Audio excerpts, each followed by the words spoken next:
nombre es Antón Javier. Bueno, hoy vamos a hablar del síndrome coronario agudo. El síndrome coronario agudo va a englobar distintos aspectos de condiciones causadas por la reducción del flujo sanguíneo en las arterias coronarias, que incluye tres clasificaciones: angina inestable, infarto agudo del miocardio sin elevación del ST, infarto agudo del miocardio con elevación del ST. Bueno, ahora voy a detallar cada una para ir desarrollándolo a medida que va pasando el video. Cuando hablamos de angina inestable, la isquemia del miocardio es transitorio sin elevación del segmento ST ni daños del miocardio permanente, ¿sí? Es algo transitorio. En cambio, en el infarto agudo del miocardio, sin elevación del ST, hay una isquemia, necrosis, o sea, hay muerte de tejido celular, y se elevan los biomarcadores, por ejemplo, la troponina, CPK, CPKMB, entre otros, que van a indicar que hay un infarto. Y después tenemos el tercero, que es el infarto agudo del miocardio con elevación del ST. Acá hay una oclusión coronaria completa con la elevación del ST. En el electrocardiograma hay un daño del miocardio extenso. O sea, este infarto es lo que generó una necrosis. Y bueno, ahí decimos que el paciente está cursando un infarto agudo del miocardio con elevación del ST. Bueno, vamos a definir un poquito y vamos a ver cuáles son las posibilidades que podemos llegar a tener. Tenemos en primera instancia la angina inestable, que hicimos mención recién, infarto agudo del miocardio sin elevación del ST, y después tenemos infarto agudo del miocardio con elevación del segmento ST en el electrocardiograma. Ahí decimos que el electrocardiograma es patológico porque se puede ver la elevación del segmento ST. Bueno, vamos a hablar un poquito de la fisiología normal de la circulación coronaria. Las arterias coronarias derecha e izquierda irrigan al miocardio, asegurando el suministro de oxígeno y nutrientes que necesita las células especializadas cardíacas, ¿no? El flujo coronario aumenta durante la diástole, en ese momento aumenta el flujo, cuando el corazón se relaja, ¿sí? El equilibrio entre la demanda y la oferta de oxígeno se regula por factores como la frecuencia cardíaca, la contractibilidad y la presión arterial. Por eso hay que tener en cuenta que la frecuencia cardíaca sea de 60 a 100 dentro de los parámetros para poder tener una buena oxigenación cardíaca también. Bueno, la fisiopatología puede ser arteriosclerosis coronaria, que son formaciones de placas lipídicas que estrechan la luz arterial, o rupturas de la placa, liberando el contenido lipídico, activando la coagulación y la formación de trombos nuevos, ¿sí? Isquemia del miocardio, que reduce parcial el flujo y va a generar trombos no oclusivos. Y va a haber un mecanismo compensatorio, que es la vasoconstricción, activación simpática y liberación de la catecolamina. Bueno, la fisiopatología viene asociada con signos y síntomas también, que va a generar dolor torácico opresivo, irradiado al brazo izquierdo, mandíbula y espalda durante más de 20 minutos, ¿sí? Síntomas asociados que pueden llegar a haber como disnea, diaforesis, náusea, mareo, ¿sí? Hallazgos atípicos en mujeres o ancianos o diabéticos, fatiga, dolor epigastrio, ¿sí? Eso a veces con una epigastralgia se confunde el infarto. Y bueno, los signos de alarma, la hipotensión, la taquicardia, los crepitantes pulmonares, indicativo de falla ventricular o falla de bomba, como normalmente se conoce. Bueno, acá vemos cómo se va formando las placas y a veces se rompen las placas de ateroma y se forman trombos ahí en la ruptura de la placa y se va generando una obstrucción de la luz coronaria y va a impedir que el flujo circulatorio funcione normalmente y a su vez va a generar falta de oxigenación, nutrientes y bueno, eliminar desechos en ese pasaje. Y va a generar lo que se ve en la imagen, un infarto del miocardio, del músculo cardíaco y bueno, y disfunción cardíaca, ¿no? Causas principales de ambas, sí, como por ejemplo el infarto agudo del miocardio y la angina inestable, ¿no? Ambas suelen deberse a la arteriosclerosis o la acumulación de placas en las arterias coronarias, ¿no? La angina, cuando estamos hablando de angina, hablamos del estrechamiento parcial o vasoespasmo que se va a hacer. Esto va a ser igual a la oclusión parcial o transitoria de las arterias coronarias. A diferencia de lo que sería el infarto agudo del miocardio, que hay una ruptura de la placa más formación de trombos, esto es igual a una oclusión total y un infarto eh, y necrosis de tejido cardíaco muscular.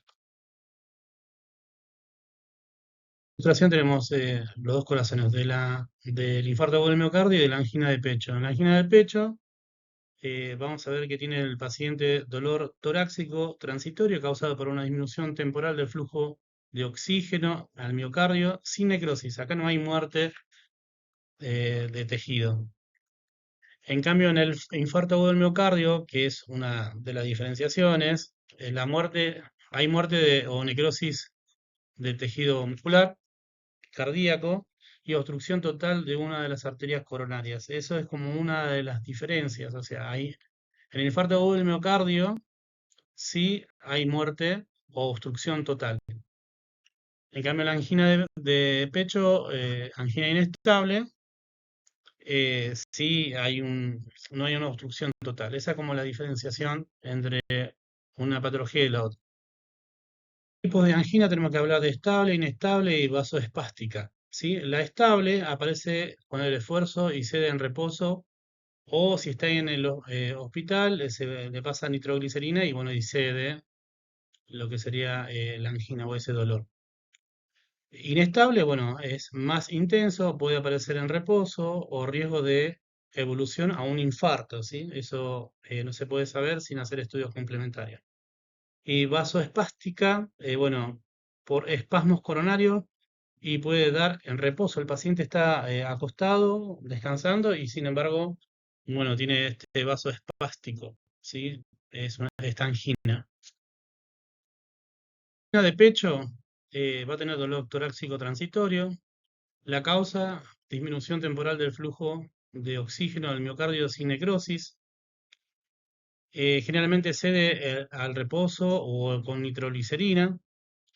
Se relaciona con esfuerzo físico o estrés emocional a la angina inestable. Vamos a ver qué pasa con el infarto agudo del miocardio. Bueno, en el infarto agudo del miocardio comenzamos diciendo que hay una muerte o necrosis de una parte del músculo cardíaco. La causa puede ser una obstrucción total de una arteria coronaria o por ruptura de placas o trombo que van a obstruir el flujo de la circulación sanguínea. Dolor torácico intenso, prolongado. No cede con reposo ni nitroglicerina y puede acompañarse a síntomas vegetativos como náuseas, sudoración, disnea. Así que bueno, tenemos un pantallazo general de lo que puede ser una angina de pecho y un infarto agudo del miocardio y sus diferencias. Factores que generan riesgo en el paciente, pero tenemos no modificables y modificables. Los no modificables es el sexo, antecedentes familiares si hay en la familia, la edad avanzada y raza. Y lo que son modificables es el sedentarismo, si el paciente se maneja en una situación de que no se moviliza demasiado, no hace ejercicio, no hace deporte, esto va a estar asociado a la obesidad, ¿sí? La obesidad es una complicación para el paciente coronario. Si el paciente está sometido a estrés todo el tiempo, esto va a generar una predisposición para el paciente, dislipidemia, que también va a favorecer lo que sería la formación de las placas de ateroma, el tabaquismo, ¿sí? Que está asociado a la liberación de radicales libres y bueno, favorece a lo que se genera la oxidación y eh, complicaciones con lo que tiene que ver con las arterias coronarias, la hipertensión, ¿sí? Que el corazón esté exigiéndose constantemente a una presión arterial elevada, y diabetes, que una de las complicaciones que genera es eh, complicaciones vasculares severas en todos los niveles sistémicos, ¿sí? Básicamente problemas vasculares y también puede tener problemas vasculares coronarios. El infarto agudo del miocardio, ¿dónde puede estar localizada en las arterias coronarias que vemos? Vemos que hay un montón, ¿sí? Por ejemplo, el esquema de las arterias coronarias van a estar en la primera porción inicial de la aorta, puede generarse ahí una obstrucción. La segunda es la arteria coronaria izquierda, que esa es la que se le llama la arteria de la viuda, ¿sí? Porque justo se da en la base, y es la más frecuente, y la que se da en la base de lo que sería la arteria coronaria descendente y la arteria coronaria circunfleja. Y la quinta es la arteria coronaria derecha, ¿sí? Obviamente que va a haber ramificaciones anteriores, posteriores, bueno. Pero la obstrucción parcial o total, podemos hablar de angina o de infarto cardíaco, ¿no? Por la obstrucción de estas arterias coronarias. Bueno, acá tenemos imágenes y pueden contestar un poco la pregunta de cómo se tapan las arterias coronarias. Fíjense en que en las imágenes donde tenemos distintas cortes de la arteria que va pasando en el tiempo, cómo se va formando placas de ateroma, ¿sí? Y se va a ir reduciendo la luz de lo que serían las arterias coronarias. Se va a caracterizar por la aparición de depósitos de grasas, ¿sí? Tejidos fibrosos en las paredes de las arterias. Esto puede generar ruptura, van a generar los trombos, se van a empezar a quedar ahí en la placa de ateroma, en la ruptura de la placa. Y bueno, va a ir obstruyendo hasta que finalmente se produzca una obstrucción total del flujo y eso genera un infarto. Si es parcial, tenemos una angina inestable.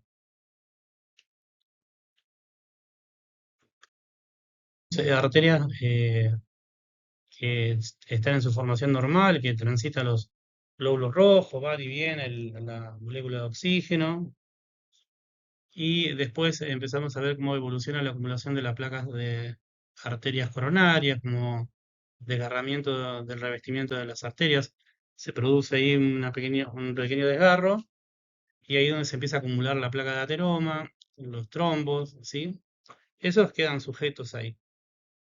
Y en algún momento se desprenden y pueden viajar e impactarse en algún lugar más pequeño. O sea, ahí vemos que tiene una luz, pero si ese trombo o ese ateroma viaja a arterias más pequeñas, van a impactar y van a reducir o van a anular el flujo de la sangre y no va a permitir que se oxigene, se nutra las células cardíacas y finalmente se genere el infarto.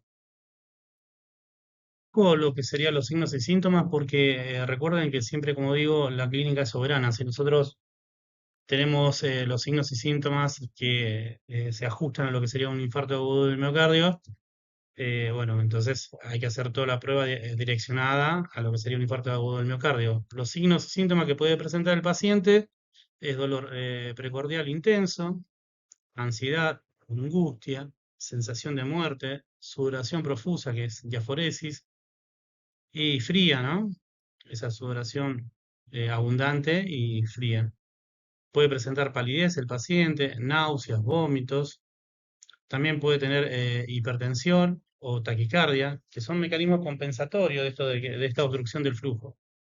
¿Sí? Va a intentar compensar eso, ese flujo que no llega a oxigenar en el miocardio, va a exigir más al corazón para que bombee más fuerte, para que pueda llegar esa sangre con oxígeno y nutrientes.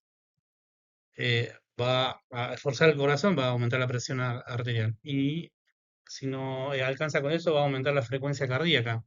Todo esto es un mecanismo homeostático compensatorio para poder oxigenar aquella parte del miocardio que no está oxigenada, para tratar de prevenir lo que sería el síndrome coronario agudo.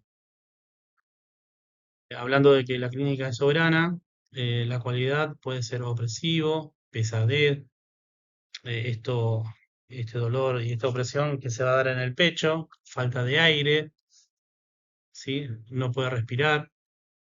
Y bueno, la localización de este dolor va a ser retroesternal, bien característico. La intensidad, si le preguntan al paciente qué dolor tiene, o sea, aplicando la escala de dolor, el paciente va a decir 10 sobre 10. Acuérdense de que 0 es cuando no tiene dolor y 10 es su máximo dolor que haya experimentado. Y el paciente va a referir que tiene un dolor de 10 sobre 10, intenso. Irradiación hacia el cuello, hacia el abdomen, hacia el brazo izquierdo. Duración más de 30 minutos. Ya con este cuadro ya pensamos que el paciente está cursando una angina inestable o un infarto agudo del miocardio. ¿Sí? Hay que seguir haciendo estudios complementarios. Bueno, ¿cómo lo diagnosticamos? Acuérdense siempre la clínica que veníamos hablando recién. La clínica o el cuadro clínico del paciente tiene que encajar con lo que sería el síndrome coronario agudo o angina inestable.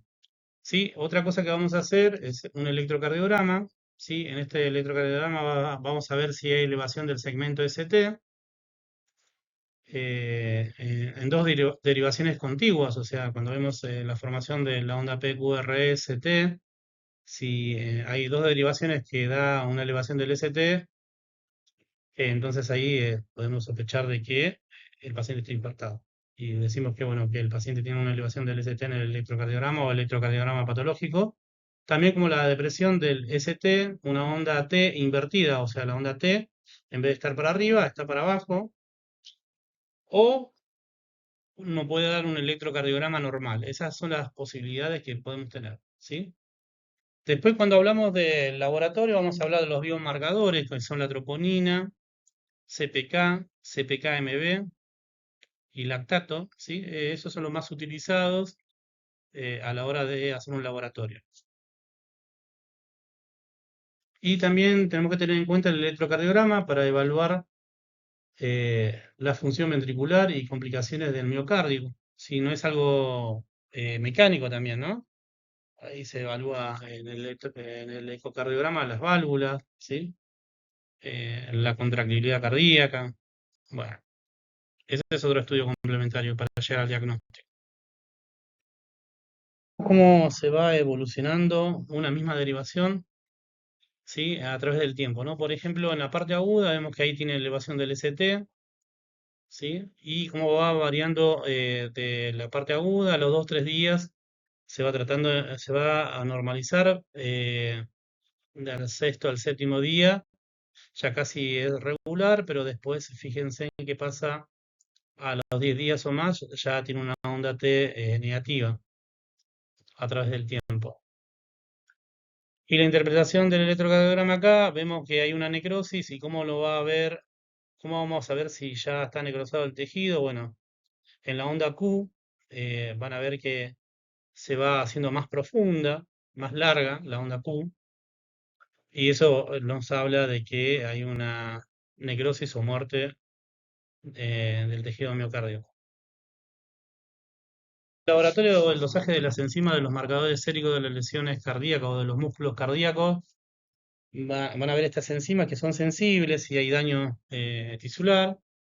Bueno, la troponina, por ejemplo, es la más utilizada. Se hace inicialmente al inicio y después se vuelve a repetir a las 6 u 8 horas. Lo mismo el CPK, CPK-MB o CPK total. También cuando ingresan se hacen en la primera el juego de muestras de laboratorio y después se vuelven a repetir. Pero eh, son exponenciales estas enzimas. Entonces, nosotros cuando hacemos el segundo juego, no tienen que estar ni siquiera igual ni disminuido, tiene que ser exponencial. O sea, a las 2 horas tenemos un valor, o cuando inicia, y a las 6 horas va a estar exponencialmente más elevado. Entonces eso quiere decir que el infarto está en proceso evolutivo, ¿sí? Que está evolucionando desfavorablemente el infarto. De una arteria coronaria que origina un infarto en determinada cara, ¿no? Vamos a ver que vamos a tener transmural, que abarca todo el músculo cardíaco, subendocárdica, que abarca la porción o tercio interno de las paredes. Sí, esto nos permite saber bien su localización para poder hacer ¿cómo se llama? Eh, un reparo de las arterias. Cuestiones que tenemos que tener en cuenta en una terapia inmediata. Yo siempre digo que cuando ni bien ingresa un paciente, tenemos que tener en cuenta la memotecnia de Mona, ¿no? Morfina para el dolor, oxígeno, nitroglicerina para hacer una vasodilatación y que ceda el dolor de esa angina o infarto que está ocurriendo, y aspirina, ¿sí? Ahora igualmente voy a volver a hablar más adelante, pero inicialmente eso, a tener en cuenta.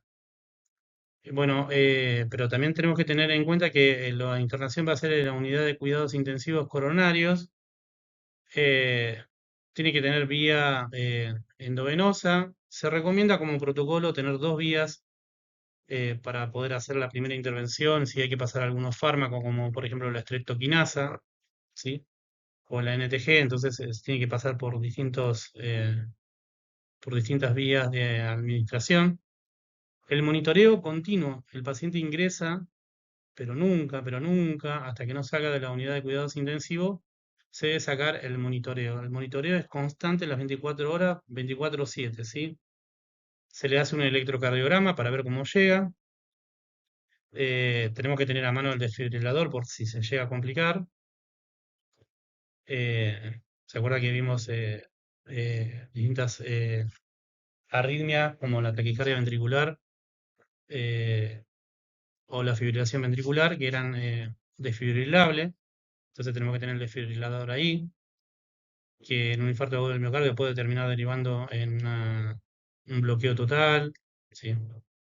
Administración de oxígeno, ¿sí? Y reposo absoluto. Esto de reposo absoluto, el paciente tiene que descansar, tiene que estar tranquilo, no tiene que haber mucho revuelo en la sala, tienen que estar las luces tenues, ¿sí? Todo para que el paciente pueda estar confortable y que no tenga estrés en su internación, aparte de que está cursando un infarto, ¿verdad?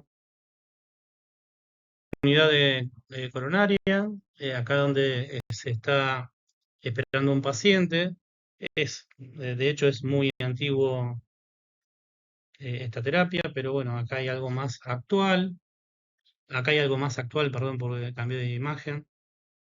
Eh, Acá está la unidad del paciente esperando al paciente, pero ahí tenemos monitor, todo lo que sería una unidad de cuidados intensivos, eh, esperando que el paciente ingrese a la unidad.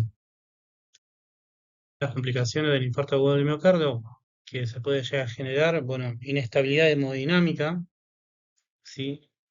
Puede tener falla de bomba el paciente, congestión pulmonar, ¿sí? O ruptura cardíaca como transmural o insuficiencia mitral aguda,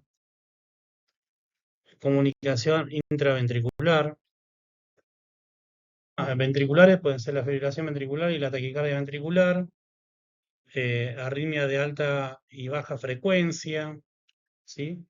Insuficiencia cardíaca aguda, que puede ser un edema agudo pulmón, shock cardiogénico, por bajo gasto cardíaco, por hipoperfusión, podría ser ruptura cardíaca, las paredes ventriculares y los tabiques interventriculares también pueden tener esa ruptura, ¿sí? Pericarditis, ¿sí? Inflamación del pericardio, episodios trombóticos, que pueden llegar a haber más de un evento causal y pueden haber varios, ¿sí? El origen todavía es desconocido.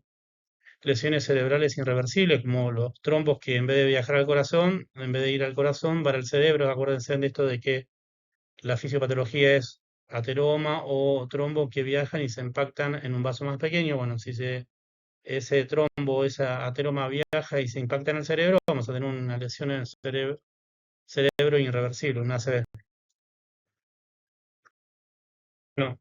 Vamos a hacer un repaso de lo que sería el tratamiento de intervención inmediata. Acá yo le puse la memotecnia mona, que es morfina, oxígeno, nitroglicerina y aspirina, ¿sí? Los fármacos que vamos a utilizar, ni bien ingresa el paciente, se va a hacer una carga de clopidogrel, 300 miligramos, 300 miligramos de aspirina, bueno, NTG se va a titular, el oxígeno también se va a ver si necesita, se pone una bigotera. La NTG es una droga que es un vasodilatador que se va a ir viendo según la presión arterial que tenga el paciente. Si está hipertenso, se puede bajar solamente hasta el 30% de la hipertensión que llega a tener el paciente. Y bueno, y aspirina, ¿no? También otro medicamento que se utiliza, la atorvastatina, ¿sí? Entonces, de repaso, ingresa el paciente a una emergencia, va a tener 300 de aspirina, 300 de clopidogrel, atorvastatina, 80 miligramos, y heparina, enoxaparina, ¿sí? Clexane, que son antitrombóticos, se va a comenzar. Todo esto bajo prescripción médica, ¿sí? Bueno, el procedimiento que se realice de acuerdo a la complicación que tenga, ecocardiograma, el cardiograma, laboratorio. eh, Algunas de las complicaciones que vamos a ver se puede llevar a hemodinamia o la CCG, lo que se conoce.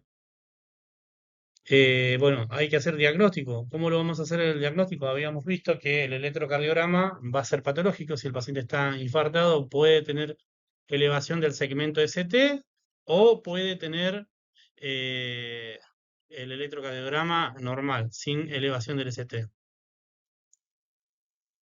Entonces decimos electrocardiograma con elevación del ST es patológico, sin elevación del ST es un electrocardiograma no patológico. Y vamos a tener en cuenta los biomarcadores que vimos antes, que es la troponina, el CPK y la subenzima que es CPK-MB, que son biomarcadores que van a dar una sensibilidad de que el paciente está pasando por un daño del tejido muscular cardíaco, van a estar elevadas las enzimas. Cuidado de enfermería. ¿Qué vamos a hacer con el paciente cuando ingresa? Vamos a monitorizar o monitorización continua. Acuérdense, en 24/7 nunca se saca el monitor del paciente en unidad de cuidados intensivos. Hacemos un electrocardiograma para detectar arritmias o cambios isquémicos del paciente. Si está desmejorando también podemos verlo, ¿no? O si hay arritmia. Signos vitales como la presión arterial, la frecuencia cardíaca, la saturación de oxígeno.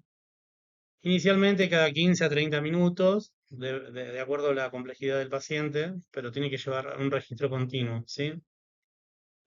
Manejo de dolor, esto tenemos que evaluar al paciente, hacemos nuestra escala de manejo de dolor, vemos si tiene de 0 a 10 cuánto tiene.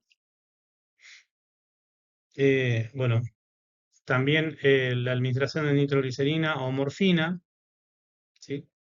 La morfina, bueno, es un opioide que se le administra subcutáneo al paciente y, bueno, cede el dolor.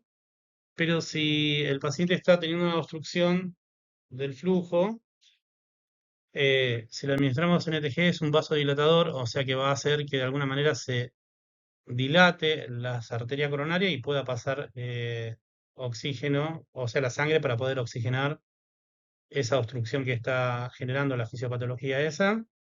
Y entonces alivia el dolor, porque el dolor de la angina o del infarto es eso, justamente, que está obstruyendo las vías del flujo sanguíneo y entonces no puede oxigenar y entonces eso le genera un dolor.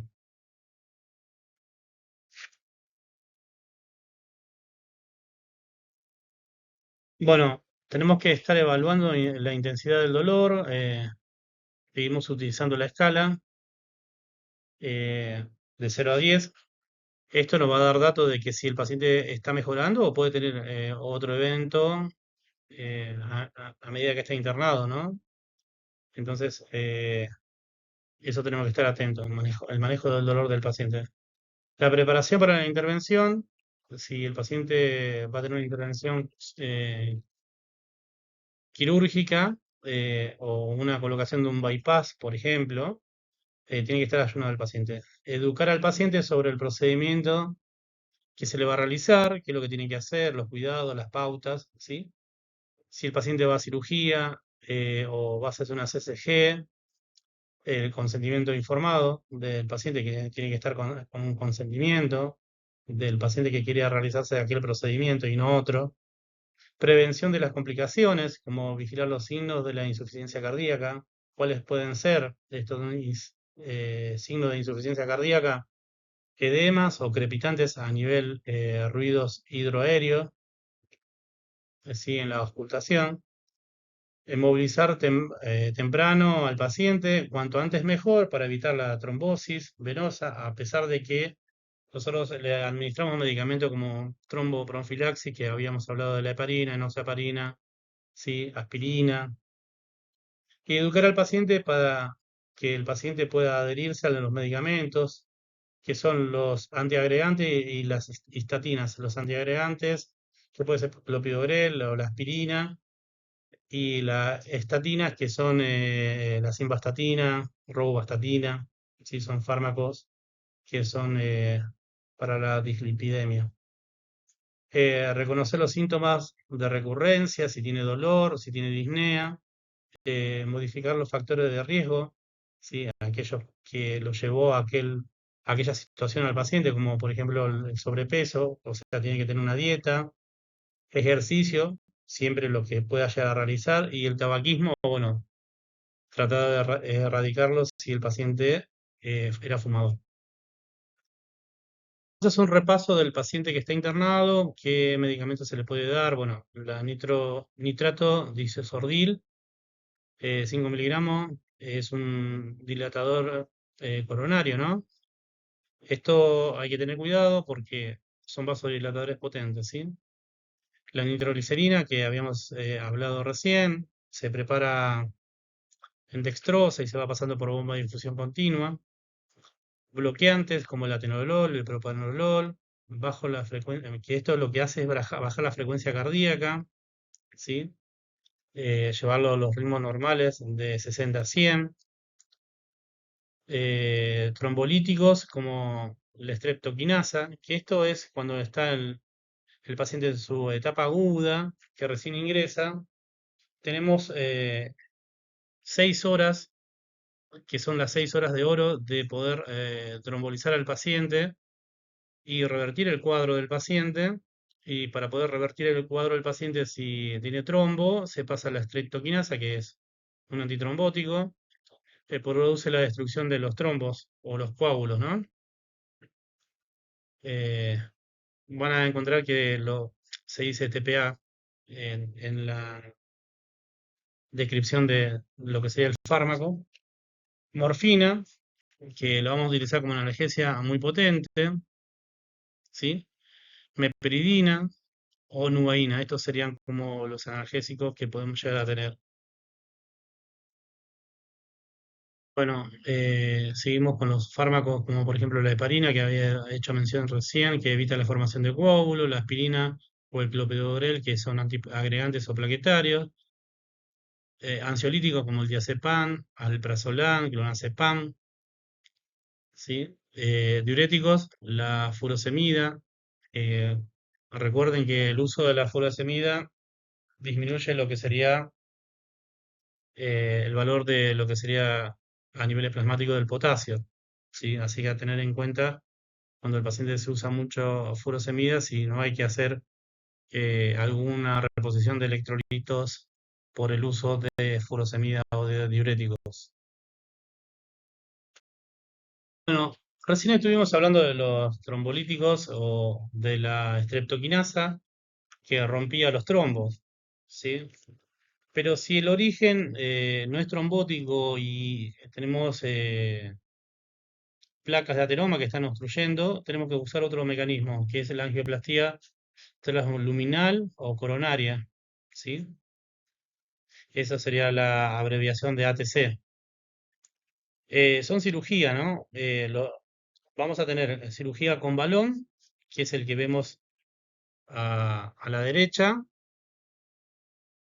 y la colocación de stent, ¿sí? Los dos se utilizan en el mismo dispositivo, ingresan por lo que sería arteria femoral o braquial, ¿sí? Y se llega al sitio coronario donde tiene la obstrucción y el especialista que hace la CCG evalúa la situación en tiempo real y decide qué método utilizar. Si con el balón puede hacer una apertura de la luz arterial y a revascularizar de alguna manera para que el flujo corra y transite normalmente, o por ahí necesita las paredes estar expandidas y se le coloca un stent permanente y genera lo mismo, la revascularización. O sea, el objetivo de la angioplastía transluminal coronaria es la revascularización, que puede ser en segundo tiempo, porque inicialmente nosotros intentamos hacer una eh, trombolización con streptokinase y bueno, y por ahí requiere que en segundo tiempo hagamos la angioplastía transluminal coronaria para poder realizar con balón o colocación permanente de stent.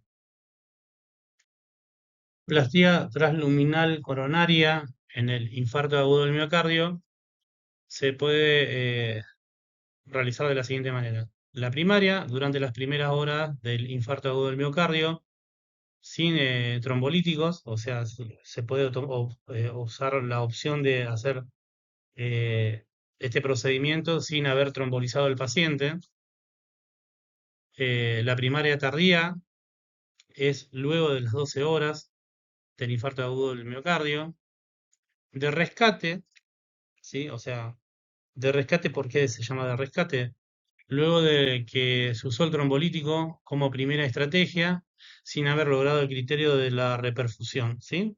O sea, no se revascularizó y vemos que está obstruido todavía, por lo que habíamos hecho mención hace ratito, de lo que sería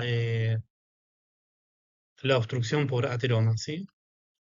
Y diferida en los días que sigue el infarto agudo del miocardio, ¿sí? Eso, según la gravedad, es de acuerdo al especialista. También, si por ahí necesitan colocar un stent y el stent no lo tiene, entonces por ahí puede ser diferido. Se mantiene internado el paciente hasta que llega al stent para poder ser colocado y puede tener uno o varios stents, ¿sí? Eso lo decide el especialista. Hablamos de que es una cirugía, es porque se hace dentro de quirófano el procedimiento y bueno, hay especialistas y médicos especialistas que hacen esta intervención y ahí podemos ver en tiempo real qué es lo que está pasando con la arteria, se le pone un contraste y se lo puede ir viendo en el monitor cuando se hace el contraste, qué es lo que pasa con la arteria, cuánto está obstruida o si está obstruido parcial o total, ¿sí? Eso que se ve ahí es un arco en C, se llama, y que vamos a poder ver imágenes a través de la radiación del paciente. Y el médico va a introducir en el paciente el instrumental para poder llevar adelante lo que sería la utilización del balón o la colocación del stent para reperfundir las arterias, ¿sí? Que estén comprometidas, una o varias, ¿sí? A veces hasta hay pacientes que tienen 3, 5, 7 estenes y bueno, y se revasculariza. Y bueno, puede reperfundir esa arteria y se vasculariza de vuelta y se oxigena y nutre todos los tejidos y se detiene lo que sería el infarto masivo.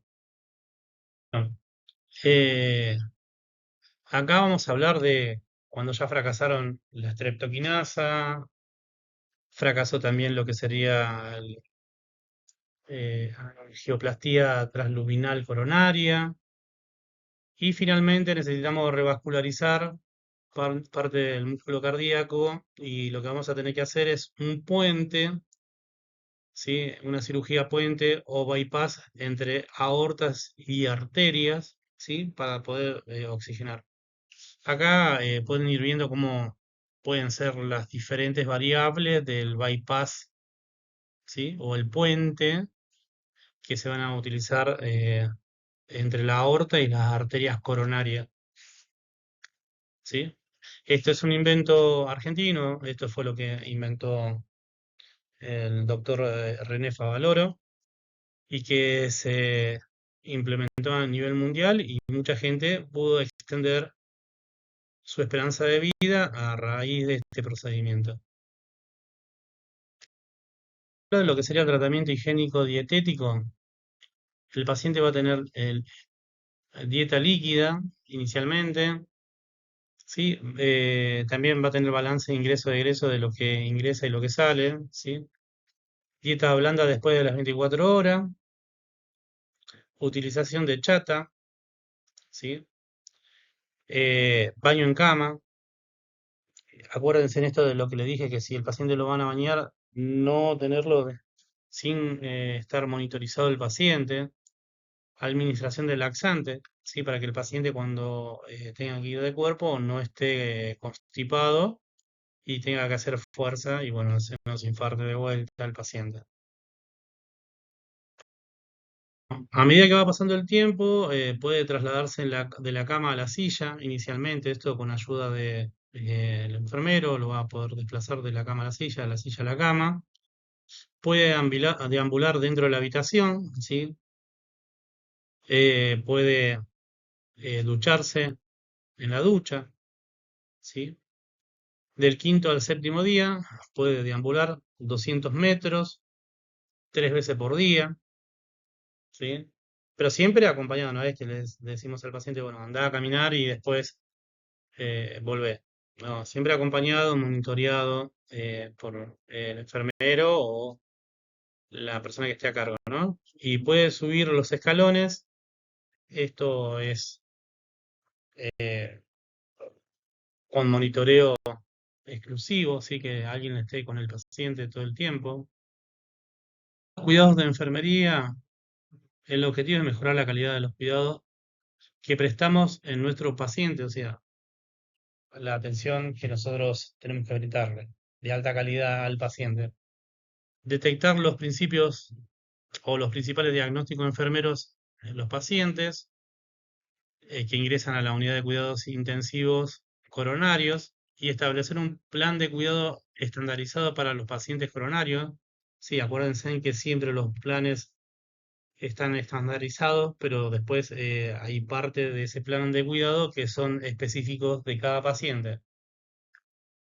Y favorecer la continuidad del cuidado del paciente coronario, ¿sí? Esto, tener un cuidado continuo, ya sea turno mañana, turno noche, franquero, bueno, que haya una continuidad del cuidado de enfermería para la mejoría del paciente rápida, ¿sí?